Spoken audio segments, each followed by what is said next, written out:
morning, everyone. A lot has been happening recently. Now look, martial law was declared in South Korea by President Yoon Suk-yeol and then quickly lifted just a few hours later. The decree was allegedly to root out North Korean subversion in the country, and I'll be talking about exactly what's been happening there and some of the background. But let me know your thoughts in the comments over whether you think that was a good idea or not. I'll be talking more in depth about it. And speaking of martial law, well, there's a chance we could see it right here in the United States. And Democrats are now looking into efforts that could limit the incoming Trump administration's ability to use martial law, use the military within the United States. And also in other news, when Trump was saying that Haitian illegal immigrants were eating the cats and eating the dogs and eating the pets in Springfield, Ohio, well, part of that whole story had to do with a video that was going around of a woman eating a cat. It was probably just a normal lady eating a cat. And now that woman has pleaded guilty to eating that cat, folks. Also, President Joe Biden's pardon with his son Hunter Biden, well, that could actually set a new precedent. They'd never actually done anything like this in terms of how he did it. There's some technicalities with it. And because what Biden did with the pardon of Hunter sets a new precedent, this could actually set new powers for President-elect Donald Trump that could be pretty important. I'll be talking about these stories and more today, so let's dive into it. First of all, martial law, folks. Martial law was declared and then very quickly lifted in South Korea. Now, this was allegedly being done to clear the way to root out North Korean subversion throughout the country. The allegation was there are politicians in the country who have been subverted by North Korea. Now, the declaration was made by South Korean President Yoon Suk-yeol on December 3rd, and the country's parliament voted to end martial law. It was lifted not long after that because, according to their laws, if there's a majority vote in parliament, you have to lift it. They tried blocking him from going in. They forced their way through. They voted anyway. But the issue still stands over whether the country has actually been subverted by North Korea, whether that part is true or not, and what may still be done to tackle the issue, because this is very likely not over. Now look, this is how it started. South Korean President Yoon Suk-yeol declared martial law on December 3rd. The South Korean Constitution does lay out the authority of the president to do that. They can invoke martial law in accordance with the country's Martial Law Act. It states the National Assembly, their Congress, they can request a martial law order be lifted just through a majority vote. And the president has to comply with that vote, which is what happened. Now, President Yoon's declaration set off an immediate reaction from the country's parliament, which is majority controlled by the opposition party, and they voted to lift the declaration just hours after that. Here's more context on why the declaration came about in the first place, though. epochtimes said this: Yoon, a member of the country's People Power Party, like the Conservative Party, said martial law was necessary because his political opposition, which controls South Korea's National Assembly, had hindered government work. He said they are paralyzing the judiciary by intimidating judges and impeaching a large number of prosecutors, and even paralyzing the executive branch by impeaching the Minister of Public Administration and Security, the chairman of the Korea Communications Commission, the chairman of the Board of Audit and Inspection, and the Minister of National Defense, Yoon said. He notes as well the South Korean president further accused his political opposition of sympathizing with communist North Korea. And he said, I declare martial law to protect the Free Republic of Korea from the threat of North Korean communist forces to eradicate the despicable pro-North Korean anti-state forces that are plundering the freedom and happiness of our people, and to protect the free constitutional order, Yoon said. Now, hours after that was declared, martial law came to an end. South Korea's parliament, with 190 of its 300 members present, again, those are the left-wing ones who were present, they unanimously passed a motion for martial law to be lifted. And Yoon stated in a televised address, quote, martial law will be lifted through the State Council. The troops deployed for martial law affairs have been withdrawn. Now, South Korean opposition parties, they've submitted a bill to impeach President Yoon because of this. I'll be giving you more updates on this as it goes on, but this whole episode really shines a light on the issue of North Korea's subversion of the South, something we're going to be seeing in the news probably for a few months now. Now, I've been to South Korea several times. My work there was to investigate Chinese Communist Party subversion. You might remember I did a couple special features on it. I can say personally, based on interviews I did, based on research I did, the problem of Chinese Communist Party and North Korean subversion in South Korea is massive. It is a massive, serious issue. I've reported before that CCP subversion in particular, the CCP has subverted South Korea to such an extent that the country risks losing its sovereignty if nothing is done to change it. I would actually say the majority of the country currently is controlled by the Chinese Communist Party. When it comes to North Korea, this is a bit more complicated. And this ties into some of the history of the country itself. Basically, the current administration in South Korea, they want to form an alliance with the United States. President Yoon, the guy who's currently in office, the one trying to impeach, he wants an alliance with America. They want the American-Korean alliance. They're more pro-America. And of course, having that alliance would be aligning with Japan, Philippines, maybe even Taiwan in the future, we'll have to see, and moving away notably from the Chinese Communist Party. The CCP does not want that to happen. The rival party in South Korea, the one that again overturned the martial law through a vote, the one being accused of using its majority power in Congress to basically dismantle the systems of law that are currently investigating it. That party tends to lean more in favor of North Korea and with the Chinese Communist Party. And this is especially complicated right now because North Korea is becoming increasingly hostile. North Korea right now, they're sending troops to fight alongside Russia and Ukraine. But what's really important with that is that Russia and North Korea, they formed a new military alliance. And under that agreement now, if Russia goes to war, North Korea supports it. If North Korea goes to war, Russia supports it. Currently, you have North Korean troops heading to Ukraine to fight alongside Russian troops. But remember the important thing here. The Korean War never legally ended. And what does that mean? It means North Korea and South Korea, they are legally at war, meaning that Russia is legally, according to this agreement, drawn into that conflict as well. And that, of course, ties into the alliance between Russia, China, and North Korea, which makes the whole thing very, very complicated. Meaning, of course, that the North Korean ties to one of the parties in that country in South Korea does create a real security threat to that country. Now, with this in context, though, I released 2 investigative features last year, and in those I exposed CCP and North Korean subversion of South Korea. And from what I found, this is actually a pretty serious problem for South Korea, on a scale, again, that risks the future sovereignty of the country. It is on that level.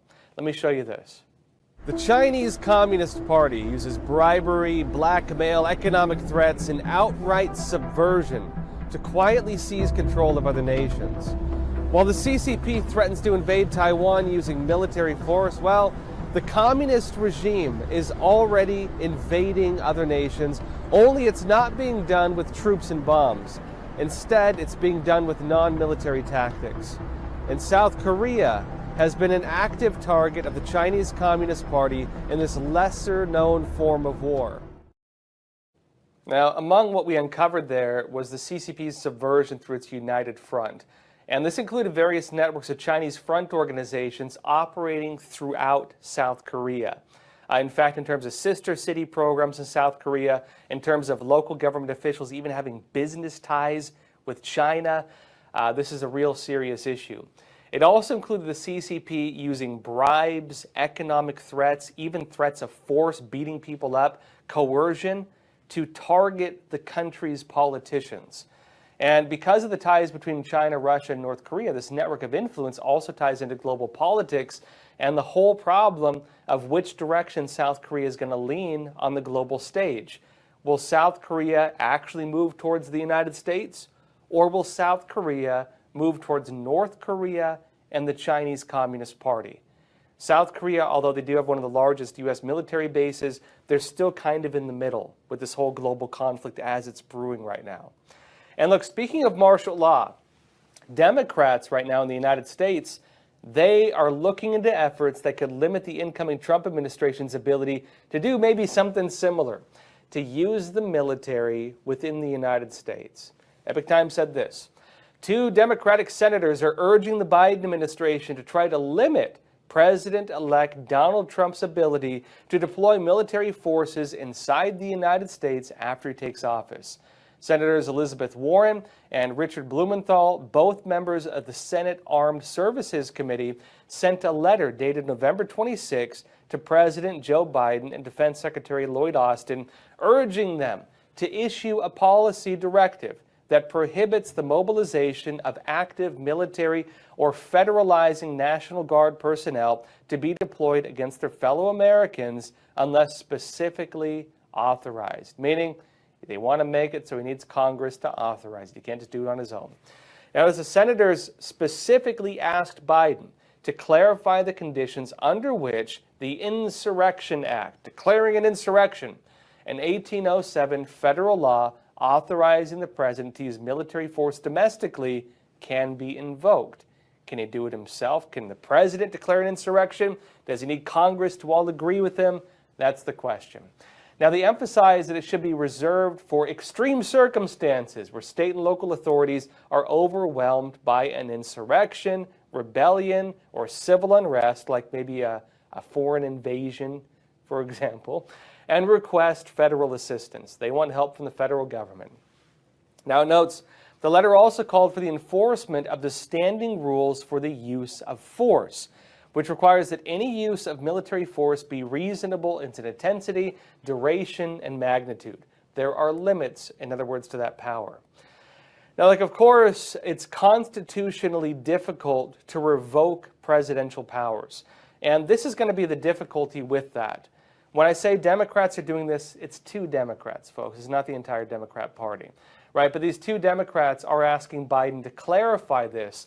And the belief is that through Biden's clarification of the limits on presidential powers, that could limit Trump's powers.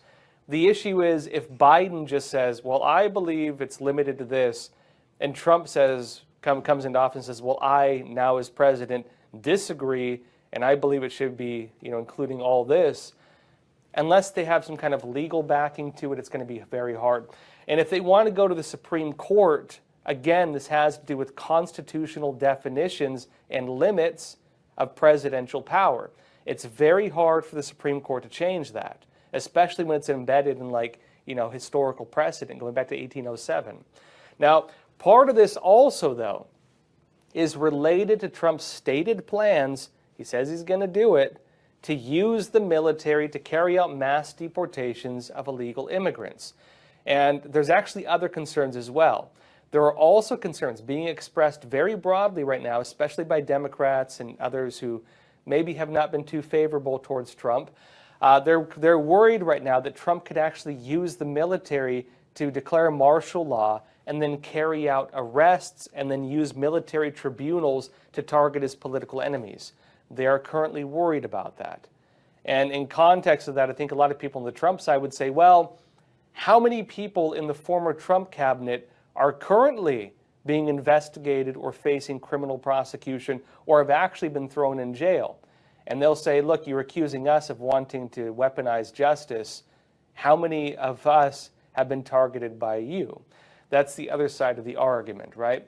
And so Trump coming in now is suggesting that justice is coming. He has said that I am your retribution. And we'll see what he ends up doing. Now, in other news, we're also getting more details on the recent meeting between Canadian Prime Minister Justin Trudeau and President-elect Donald Trump. You might remember just recently, Trump was threatening tariffs on Canada, Mexico, and the Chinese Communist Party because of their involvement, working together in some regards, on the drug trade and mass illegal immigration heading into the United States. Canada and Mexico, they very quickly agreed to work with the United States, work with Trump specifically, to help stop the flow of deadly drugs into the United States, and also to further help secure their borders. Here's a recap of how part of that conversation went between Trump and Justin Trudeau. Watch this. Tonight we're getting some new details about that Trump-Trudeau dinner from 2 people who were at the table. We are told that when Trudeau told President-elect Trump that new tariffs would kill the Canadian economy. Trump joked to him that if Canada can't survive without ripping off the U.S. to the tune of $100 billion a year, then maybe Canada should become the 51st state and Trudeau could become its governor. Now, of course, it does sound like the two were joking. Let's be clear on this. Trump even took that joke a bit further by posting a meme on his Truth Social account saying, "Oh, Canada," and it was an AI picture of Trump with the Canadian flag looking across these snowy mountains. And that set off the media on a big storm saying, Trump is saying he's going to seize control of Canada. But look, aside from the jokes, right, it is raising the point of the trade deficit the United States has with Canada. We trade at a loss with Canada. And the point that Canada, they need that to survive. They cannot afford to lose that. They, again, trade at our loss. They benefit at our loss. And at the same time, it does seem that Canada is going to be working with the United States on border security because they don't want to lose that. And they may even do more to fight the drug trade as well. Now, when it comes to the drug trade, a lot of people say, well, what does Canada have to do with it? How does Canada tie to the cartels and fentanyl, right? The technicality is this. Part of Canada's role in the drug trade, aside from, cross-border trafficking, much of which actually is moving to the northern border because it's less secured, is that Chinese gangs actually run a lot of the operations. When people think drug trade, they think Mexican cartels. In reality, the Chinese Communist Party runs the majority of the drug trade. The Chinese Communist Party, its labs being legally able to operate in China, they export the precursor chemicals, they export the fentanyl, the synthetic drugs. They work with the cartels on building these drugs. The cartels are basically just the runners on the ground. That's basically all they are. The Chinese Communist Party, though, also does the money laundering for the Mexican cartels. And the way they often do that is through Canada. A lot of the money laundering is done by Chinese official or Chinese agents through Canada. And the pressure on Canada to stop the drug trade is going to be focusing partly on that. The Daily Caller said this. It says, Canadian officials are bracing for a possible migrant influx into the country because of President-elect Donald Trump's victory in the U.S., marking a major pivot in policy compared to Trump's first White House term. And again, part of this has to do not just with legal immigration, it also has to do with closing the border for the drug trade. And also Canada's Liberal Party-led government appears to be taking a much more hawkish approach to illegal immigration and the possibility of a surge in asylum seekers, according to the New York Times. And it says the Royal Canadian Mounted Police is the important part. The country's law enforcement arm that patrols the border is preparing to beef up its immigration enforcement capabilities by hiring more staff, adding more vehicles, and creating more processing facilities. Meaning, after the pressure from Donald J. Trump, Canada is now moving to secure its border. And it's going to be a lot more difficult for people to traffic drugs across that border, for people to illegally cross that border, and also notably, maybe there's going to be some additional oversight on the drug trade and how it operates within Canada, working with the cartels. It also seems that Mexico, interestingly, is already working with the United States as well, including on border security. This is going to be one of the big ones.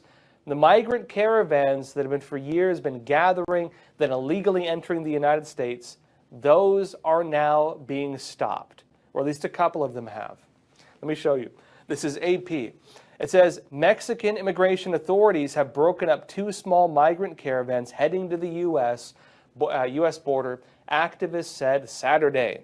And it says some migrants were bussed into cities in southern Mexico and others were offered transit papers. The action comes a week after U.S. President-elect Donald Trump threatened to slap 25% tariffs on Mexican products unless the country does more to stem the flow of migrants to the U.S. border.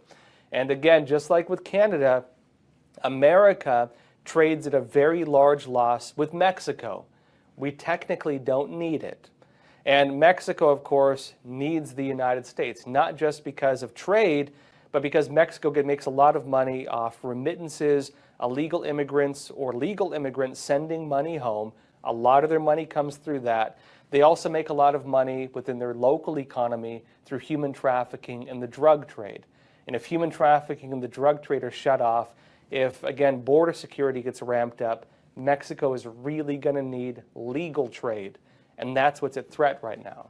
Now, AP notes as well that migrant rights activist Luis Garcia Villagran said the breaking up of the two caravans appeared to be part of an agreement between the president of Mexico and the president of the United States. Now, in Mexico, there are what they call migrant rights organizations. A lot of these groups are communist organizations or deeply socialist organizations. And the narrative they have is that they claim they have historical ownership over the western states. The argument is the Chicano uprising was, there, and America seized their land and threw them out. That's not the real story. The real story is the Chicanos who were in those areas became Americans, mostly through their own volition, especially in Texas.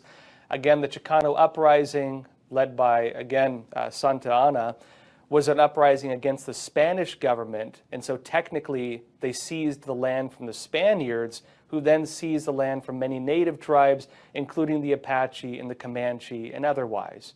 And so who do you want to blame, right?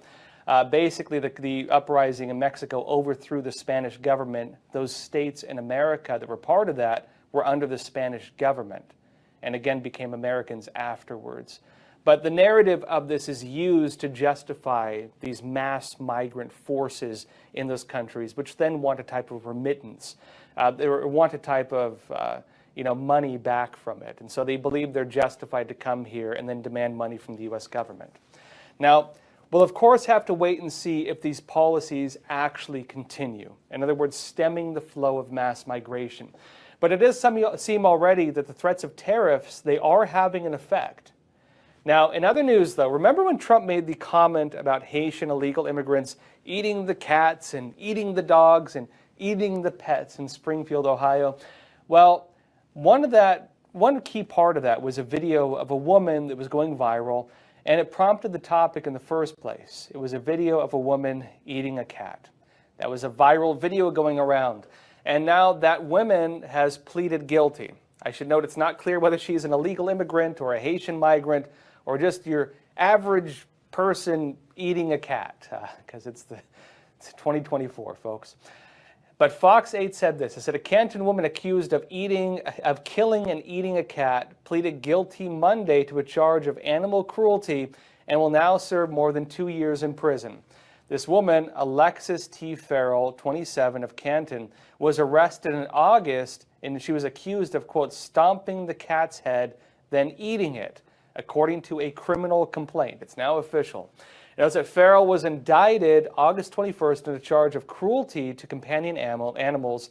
She initially pleaded not guilty, but on Monday changed her plea to guilty. A judge sentenced her to 12 months in prison, court filings show. Now, look, just to be clear again, according to reports, she is a U.S. citizen. And so the claims that this is a Haitian illegal immigrant, well, they're not really true. This was not a Haitian who was eating the cat. It was just your just normal freedom-loving American, folks.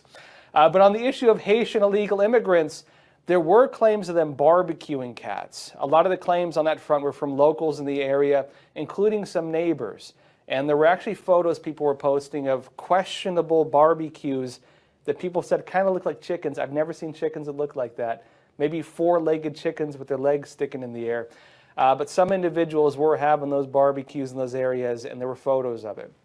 Now, a lot of the evidence is not absolute.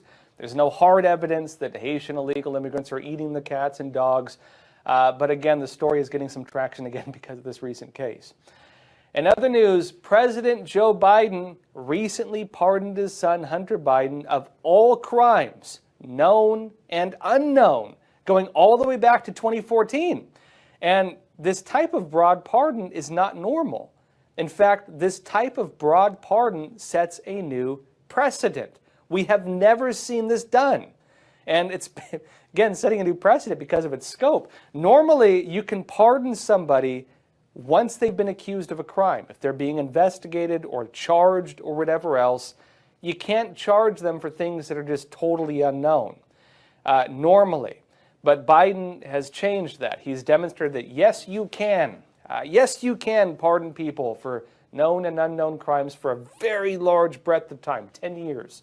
And this is raising questions, first, on whether that can actually stand, but also on what type of power this could grant to the incoming Trump administration. In fact, a lot of the corporate media, the left-leaning media, they're the ones criticizing it. A lot of those media are saying, look at what you just handed Donald Trump.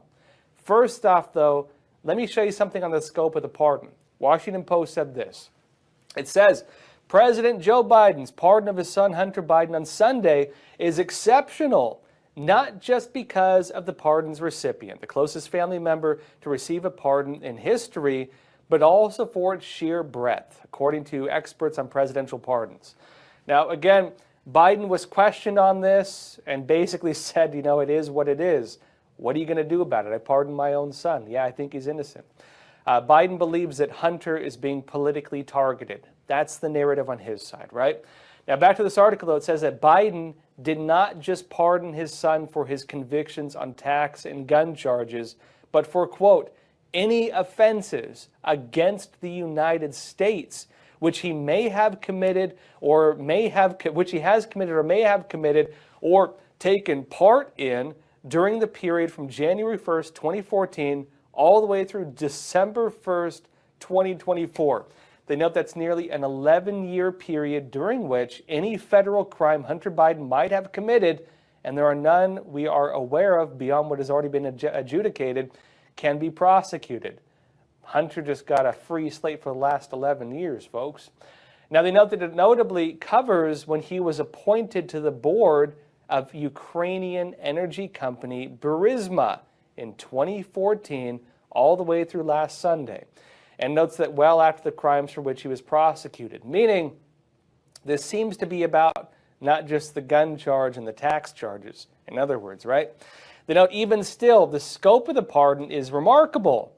Experts say there is little to no precedent for such a pardon, covering such a wide range of activity over such a very long period of time, with the closest we can possibly find in history being Gerald Ford's 1974 pardon of Richard M. Nixon after Richard Nixon resigned after the Watergate scandal.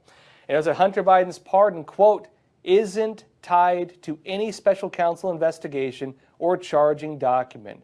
That's according to Sam Morrison, who spent 13 years working for the Justice Department's attorney of the pardon attorney. And he said this in an email, and he adds, quote, the only pardon grant that comes close is Ford's pardon of Nixon for any crimes he may have committed from 1969 to 1974, which on its face would have included, if any, crimes, if any, unrelated to Watergate. Nixon was being investigated for that. Nixon gave his peace signs, boarded the plane, and he was out, right? Then pardoned for anything he could have possibly done. Ending, of course, the criminal investigations into the former president at that point. Now, the new precedent, though, that's now been set on presidential pardons could actually mean a lot going forward, especially for Donald J. Trump. And the corporate media in particular, they've been voicing their concerns about this. This is what Politico had to say. They said in his sweeping pardon of Hunter Biden, President Joe Biden did not just protect his son. He also handed President-elect Donald Trump a template to shield his own allies and stretch the pardon powers even further. Legal experts say that Trump now has fresh precedent and political cover to issue expansive pardons absolving his allies, not only of specific offenses, but even of any undetermined crimes that they may have committed. Maybe, again, just offering blanket pardons to anybody he wants, saying, hey, any crimes you've committed in the past, it's all over. Doesn't even matter now. And they add that, quote, now that Joe Biden has crossed the Rubicon, reference, of course, to Julius Caesar crossing the Rubicon and waging civil war. And it's that legal experts and former Trump associates say it will be harder to restrain Trump next time. He now has a ready-made rationale to follow suit when he returns to office. Now look, so far, it does not seem there's any legal pushback on Joe Biden's pardon. And if it is allowed to stand, this likely will create a new precedent, one that Trump will very likely be able to use when he comes to office. There are some technicalities with this. Hunter Biden, notably, now being pardoned of these crimes. There are some allegations saying that if he is called in to testify now, that he can no longer plead the Fifth. Again, according to the U.S. Constitution, if you are asked to testify, you are not legally required to state things that may incriminate yourself. If you're asked to say, did you commit this crime? You don't have to say yes or no. You can say, I plead the Fifth. I choose not to say anything that could incriminate myself. That is your constitutional right.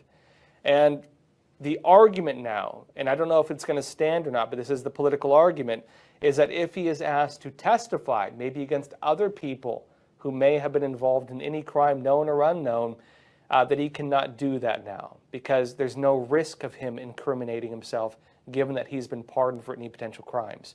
There's no risk of incrimination, in other words.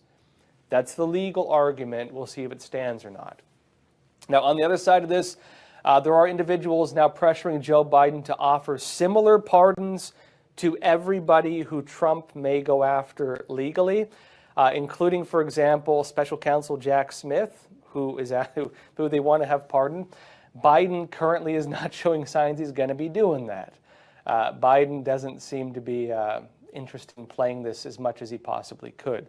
And there are some individuals unhappy with him and some very happy with him for that, depending on which side of the aisle you're on.